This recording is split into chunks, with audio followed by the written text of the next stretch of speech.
दोस्तों नमस्ते। अचानक मेरे घर मेरा एक स्नेही आया और पेड़े का बॉक्स लेकर आया। चलिए पेड़े लीजिए, मुंह मीठा कीजिए। वो अचानक मिठाई बांट रहा है, पेड़े बांट रहा है। ये देखकर मैंने उसे पूछ लिया, अरे भाई अब क्यों बांट रहे हो मिठाई, क्या हुआ, कौन सी अच्छी बात हुई? तो उसने कहा जी मुझे बच्चा हुआ है। अब बच्चा हुआ है ये तो आनंद वाली ही बात थी, लेकिन मुझे अचरज इस बात का हुआ अब ये पेड़े क्यों बांट रहा है, क्योंकि उसको बच्चा हुए तो कई साल हुए। मैं बोला कितने दिन हुए? वो बोलता है दिन कहां जी, 8 साल का बच्चा हो गया है, अब उसका उपनयन संस्कार भी करना है। हंस पड़ा मैं और हंस पड़े मोहल्ले वाले भी, क्योंकि बच्चा जब पैदा होता है तब नामकरण से पहले पेड़े बांटना बहुत अच्छा समझा जाता है। ये 8 साल बाद उसके उपनयन विधि के वक्त पेड़े बांट रहा है। भारतीय जनता पार्टी समझ रही है ना मुझे क्या कहना है? बच्चा हो गया है, अब पेड़े बांटना शुरू कर दो, मिठाई लोगों में दे दो। नामकरण के दिन तक ही करना अच्छा होता है। भारतीय जनता पार्टी इतनी देर लगा रही है कि भारतीय जनता पार्टी के शीर्षस्थ नेताओं के इंटीग्रिटी पर ही सवाल उठ रहा है। जी हां, मैं जेपी नड्डा की बात कर रहा हूं। जेपी नड्डा हर चीज को इतना टटोल कर क्यों देख रहे हैं महाराष्ट्र में? मेरा तो आक्षेप यह है कि भारतीय जनता पार्टी के नेतृत्व को पनपने ना देने में जेपी नड्डा का बहुत बड़ा हाथ है। पहले मैं आपको एक उदाहरण देता हूं और फिर कौन कौन से राज्य में क्या क्या कर रहे हैं नड्डा यह बताता हूं। हिमाचल में भारतीय जनता पार्टी ने सत्ता गंवा दी। क्यों गंवा दी? जयराम ठाकुर को नेता के रूप में जेपी नड्डा नहीं चाहते थे, क्योंकि जेपी नड्डा का मूल राज्य हिमाचल है। भले ही वो पटना जाकर स्थित हो गए हो, लेकिन उनका मूल राज्य हिमाचल प्रदेश है। ये जगत प्रकाश नड्डा जी जयराम ठाकुर के पॉलिटिकल कद को ही कापना चाहते थे, इसलिए उनके टिकट को कापा गया, उनको दूर किया गया। हिमाचल की राजनीति में बड़े प्रस्थापित थे जयराम ठाकुर। जेपी नड्डा का यह गुस्सा जयराम ठाकुर तक मर्यादित नहीं रहा। उन्होंने अनुराग ठाकुर को भी ऐसे ही करने का प्रयास किया। भला हो मोदी जी का, जिन्होंने अनुराग ठाकुर की योग्यता को पहचान लिया था।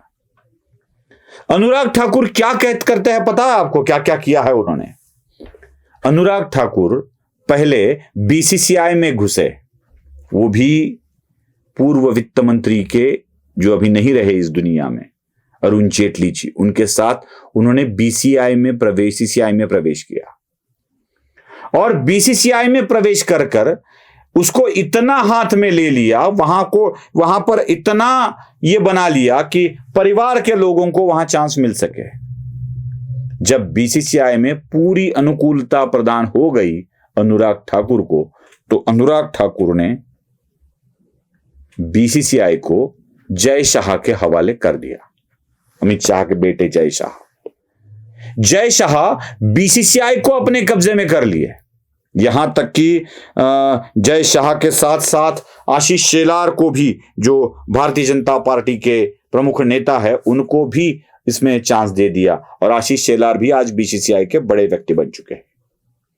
सौरभ गांगुली को इंटर करने वाले भी, जो शरद पवार की सबसे बड़ी ताकत मानी जाती थी बीसीसीआई, उसमें सौरभ गांगुली को इंटर किया। शरद पवार के गढ़ को छेद देकर अनुराग ठाकुर वहां से खाली हाथ बाहर आए और सारा का सारा पार्टी के लोगों के हवाले कर दिया। अब अनुराग ठाकुर, इनको भी पीछे रखने का प्रयास किया गया। एक भी नेतृत्व, भला हो मोदी जी हिमाचल में पूर्व प्रभारी के रूप में काम करते थे, इसलिए उन्हें पता है कि हिमाचल में किसका नेतृत्व माना जाता है। अनुराग ठाकुर को अच्छा खासा स्थान दे दिया मोदी जी ने, वरना जेपी नड्डा ने तो इनको खत्म करने का प्रण ही कर लिया था। एक भी राज्य में अच्छा नेतृत्व ना पनपे, इसलिए प्रयास किया गया, और जहां पनपे वहां के नेतृत्व को खत्म कर दिया गया। कर्नाटक का उदाहरण ले लीजिए, क्या हुआ कर्नाटक में भी वही किया जेपी नड्डा ने, कर्नाटक के नेतृत्व को खत्म कर दिया। तमिलनाडु के नेतृत्व में उभर रहे हैं जो नए तमिलनाडु बीजेपी के अध्यक्ष, क्या उनको इतना चांस दे रहे हैं जेपी नड्डा भारतीय जनता पार्टी के अध्यक्ष के रूप में? और सबको बता दूं, जरूर यह सवाल पूछा जाएगा कि भारतीय जनता पार्टी किस तरह से चलानी है, यह आप क्यों सिखा रहे हैं। वो जेपी नड्डा देखेंगे तो मैं बता देता हूं, मैं और मेरे जैसे कई लोगों ने भारतीय जनता पार्टी के लिए अपना योगदान दिया है, तो वह अधिकार हमें प्राप्त होता ही है। मुझे जेपी नड्डा के बारे में तब जानने का दिल करा जब जेपी नड्डा ने संघ के विरोध में बात की। कोई आवश्यकता नहीं है कहा संघ की, अब बीजेपी बहुत बड़ी पार्टी बन चुकी है, कोई आवश्यकता नहीं है, ऐसा जेपी नड्डा ने कहा। कर्नाटक में सत्ता गंवाई, तमिलनाडु में बीजेपी अच्छा नहीं कर सकी, हिमाचल में सत्ता गंवाई। मैं एक एक बात बताता हूं आपको, जरा ठीक से समझ लीजिए।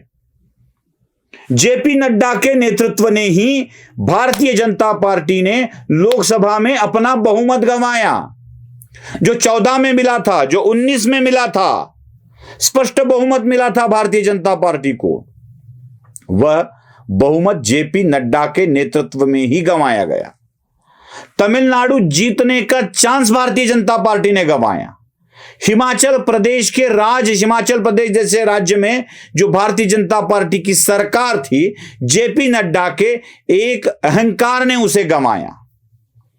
देवेंद्र फडणवीस बिहार के जब प्रमुख बन गए थे तो बिहार में जीतने के आसार बढ़ गए थे, लेकिन जेपी नड्डा ने बिहार उनका गृह राज्य होते हुए भी वह सत्ता को प्राप्त नहीं कर सके, बहुमत के आंकड़े तक वो नहीं जा सके।